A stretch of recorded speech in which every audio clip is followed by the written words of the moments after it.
पुण्यातील एका सोसायटीत घडलेली ही घटना ऐकून अनेकांच्या अंगावर शहारे आले, कारण हा प्रकार अगदी घराच्या दरवाजात सायंकाळच्या वेळेला घडला. रोजच्या आयुष्यात आपण सहजपणे करत असलेली एक साधी गोष्ट ऑनलाईन सामान मागवणं, याच वेळी हा धक्कादायक प्रकार घडला. सायंकाळची वेळ होती. एका विवाहित तरुणीनं घरगुती सामान ऑनलाईन मागवलं होतं. काही वेळानं डिलिव्हरी बॉय पार्सल घेऊन तिच्या सोसायटीत पोहोचला. तो सरळ तिच्या फ्लॅटसमोर गेला आणि बेल वाजवली. तरुणीनं दरवाजा उघडून पार्सल घेतला आणि OTP सांगून डिलिव्हरी पूर्ण केली. सगळं आटोपलं असं वाटत असताना त्या डिलिव्हरी बॉयनं अचानक पिण्यासाठी पाणी मागितलं. माणुसकीच्या नात्यानं त्या तरुणीनं आत जाऊन त्याला पाण्याचा ग्लास आणून दिला, पण या क्षणाचा गैरफायदा घेत त्या तरुणानं अचानक तिच्या हाताला स्पर्श केला. त्यानंतर त्यानं तिच्याकडे पाहत म्हणलं, "तू खूप सुंदर दिसतेस."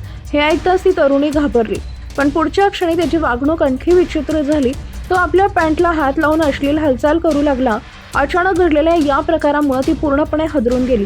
त्यावेळी घरात तिची सासू आणि लहान बाळही होतं, पण ते दुसऱ्या खोलीत होते. परिस्थिती बिघडू नये म्हणून त्या तरुणीनं तात्काळ दरवाजा बंद केला आणि लगेच आपल्या पतीला फोन करून हा सगळा प्रकार सांगितला. यानंतर ती थेट पोलीस ठाण्यात गेली आणि तक्रार दाखल केली.